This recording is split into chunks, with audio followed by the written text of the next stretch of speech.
আমি এত নরম বিছানা আগে কখনো দেখিনি। এই বিছানার উপর লাফাতে আমার খুব ভালো লাগছে। আচ্ছা আচ্ছা ঠিক আছে, তুমি রেস্ট করো, আমি যাই। আর হ্যাঁ, কালকে সকালবেলা মা বলেছে তোমাকে তাড়াতাড়ি ঘুম থেকে উঠে তৈরি হয়ে নিতে। তোমাকে কালকে অনেকজন দেখলো পুকুরের খোঁজ করতে থাকে।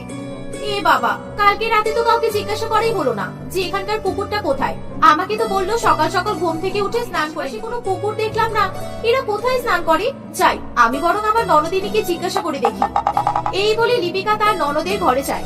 লিপিকা তখন হেয়ার ড্রায়ার দিয়ে তার চুল শুকাতে ছোট পাখা, তোমাদের শহরে কত সুন্দর সুন্দর জিনিস আছে গো, কত ভালো।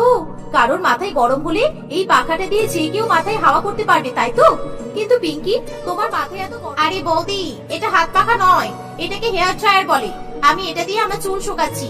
আমি এখনই স্নান করে এলাম তো, আমার চুল ভিজে, সেই মনে রাখবো। আর তুমি স্নান করে নিলে আমাকে একবার ডাকতে পারতে, দুজনে মিলে একসঙ্গে পুকুর থেকে ডুব মেরে আসতাম। আমি তো সকাল থেকে পুকুর খুঁজে খুঁজেই পেলাম না, একবার আমাকে পুকুরে নিয়ে চলো তো। আরে পুকুরে স্নান করতে যাবে কেন? আমাদের এখানে কোনো পুকুর নেই, আর আমরা পুকুরে স্নান করতে যাই না। আমরা বাড়িতেই বাথরুমের দেখিয়ে দিচ্ছি। এই বলে পিঙ্কি তার বৌদিকে বাথরুমের দিকে নিয়ে যায়। লিপিকা বাথরুমের ভেতরে ঢুকে অবাক দৃষ্টিতে সবকিছু দেখতে থাকে। কলগুলো কিছুতেই চালাতে পারছিল না। সে এটা ওটা চেষ্টা করতে গিয়ে হঠাৎ করে শাওয়ার অন করে ফেলে। এর ফলে তার মাথায় ভূত ভূত, বাথরুমের ভেতরে ভূত আছে, কে যেন উপর থেকে আমার মাথায় জল ঢেলে দিল। পিঙ্কি, বাঁচাও আমাকে। ভূত? তুমি ভূত আবার কোথায় পেলে বৌদি? আরে ওটা তো শাওয়ার, তুমি শাওয়ার অন করে ফেলেছো, তাই তোমার মাথায় জল পড়ছে। এটাতে স্নান করতে হয়। তুমি শাওয়ারের নিচে দাঁড়াবে, তোমার মাথায় উপর থেকে জল পড়বে, আর তোমার স্নান করা হয়ে যাবে। আচ্ছা হ্যাঁ বুঝলাম। রাখা প্রত্যেকটা জিনিসই তার কাছে নতুন ছিল, তাই সে প্রত্যেক দিনই নতুন কিছু না কিছু শিখতে থাকে। একদিন তার শাশুড়ি মা মন্দাকিনী দেবী স্নান করতে গিয়ে দেখে ট্যাঙ্কে জল শেষ হয়ে গেছে। তাই সে তার বৌমাকে বলে, বৌমা, ট্যাঙ্কের জল শেষ হয়ে গেছে, পাম্প চালিয়ে জলটা তুলে নাও তো। কি পারবে তো? আমি ততক্ষণে খবরের কাগজটা একটু পড়ে ফেলি। হ্যাঁ মা, দিচ্ছি। এই বলে লিপিকা সোজা বাথরুমের ভেতরে চলে যায়। সে বাথরুমের কল চালিয়ে বালতিতে জল ভরার চেষ্টা করে, কিন্তু ট্যাঙ্কে জল না থাকায় নলকূপ থেকে জল বেরিয়ে আসে না।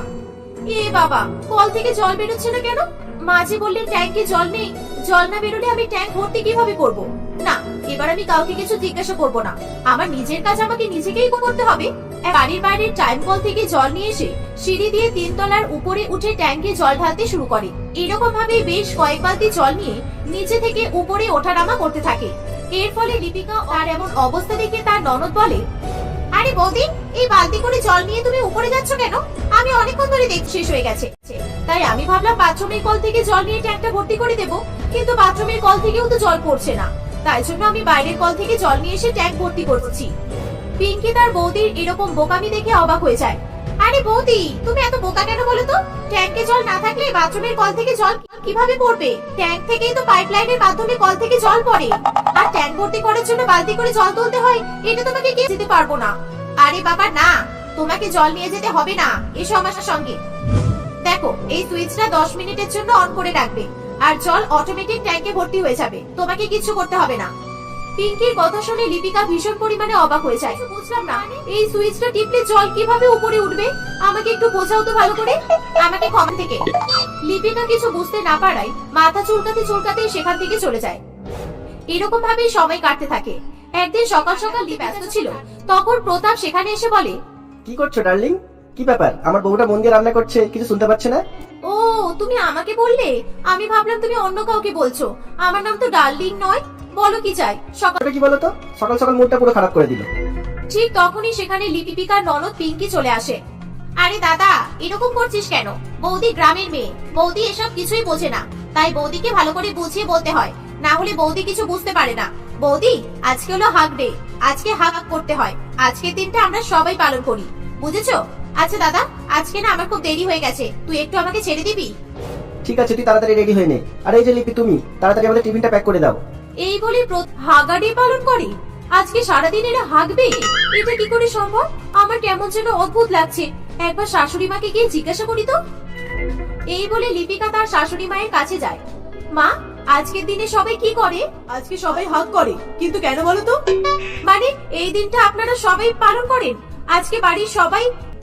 আচ্ছা মা, আজকে যেরকম হাগ ডে আপনারা পাত ডে পালন করেন, আজকে যেরকম আমরা সারাদিন মিলে সবাই হাগা করব, এরকম কোনো দিন নেই যেদিন আমরা সবাই মিলে সারাদিন পাদ মারতে পারবো? আসলে আমার না পাদ মারতে খুব ভালো লাগে। পাদটা বেরিয়ে যাওয়ার পর কি আরাম লাগে। বৌমা, তুমি তো দেখছি বড্ড পেকে গেছো। তুমি তোমার শাশুড়ি মায়ের সঙ্গে ইয়ার্কি করছো? কিছুদিন হলো না শহরে আসতে আসতে জন্য আমাকে অনেকক্ষণ ধরে রাখছে। এই বলে মন্দাকিনী দেবী সেখান থেকে চলে যায়। এ বাবা, কি নির্লজ্জ! শ্বশুর মশাই আর শাশুড়ি মা একসঙ্গে হাগা করবে? এ বাবা, ছি ছি ছি। আচ্ছা, আজকে তো সারাদিন এরা সবাই মিলে হাগাহাগি করবে, কিন্তু সারাদিন ধরে এরা কি করে হাগবে? আর এতজন মিলে যদি একভাবে সারাদিন হাগে, তাহলে তো বাথরুমের টয়লেট পেপার শেষ হয়ে যাবে। সবাই শুধু হাগতেই ব্যস্ত। এই বলে লিপিকা বাজারে যায় এবং বাজার থেকে অনেকগুলো টয়লেট পেপার কিনে নিয়ে আসে। সেই সঙ্গে সেই কয়েকজন মেথরকে বাড়িতে ডাকে। এ কি, আপনারা এখন চলে এলেন কেন? আমি তো বলেছিলাম আপনাদেরকে সন্ধ্যাবেলা আসতে। আমাদের বাথরুমের ট্যাঙ্ক এখনো ভর্তি হয়নি, আর এখনো পর্যন্ত মা, এরা হচ্ছে বাথরুম পরিষ্কার করে। এদেরকে আমি বাড়িতে ডেকেছি। আজকে তো সবাই মিলে আমরা হাগ ডে পালন করব। এতজন মিলে পটি খুলে তাই বাথরুম পরিষ্কার করার জন্য আমি এদেরকে ডেকেছি। এই শুনে লিপিকার শাশুড়ি মা একেবারে অবাক হয়ে যায়। এ ধরা, এটা একটা ইংলিশ ওয়ার্ড। তাহলে তুমি তখন আমার সঙ্গে ইয়ার্কি করছিলে না? তুমি সত্যি সত্যি এই কথাগুলো বলছিলে? জানি না এই বোকা বউয়ের জন্য আর কি কি দেখতে হবে। কেন মা, আমি কি কিছু ভুল করলাম? আপনি আমাকে ঠিক করে বুঝিয়ে বলুন না। আমাকে বুঝিয়ে বললে আমি তো সব বুঝতে পারি। না, আমি আর তোমাকে কিছু বোঝাতে পারবো না। আজকে প্রতাপ আসুক বাড়িতে। যাও এখান থেকে। আর বৌমা, তুমি যাও এখান থেকে, রান্নাঘরে গিয়ে ভেজিটেবল গুলো কেটে নাও। ভেজিটেবল? কিন্তু রান্নাঘরে তো কোনো টেবিল নেই মা। আর আপনি টেবিল কাটতে বলছেন কেন? আর আলাদা আলাদা করে নামও আছে। না, আর পারছি না আমি। এই যে, এবার তোমরাই বলো, এই বোকা বৌমার হাত থেকে আমি কিভাবে রেহাই পাবো? আমাদের জীবনটা একেবারে জ্বালিয়ে পুড়িয়ে ছাড়খাড় করে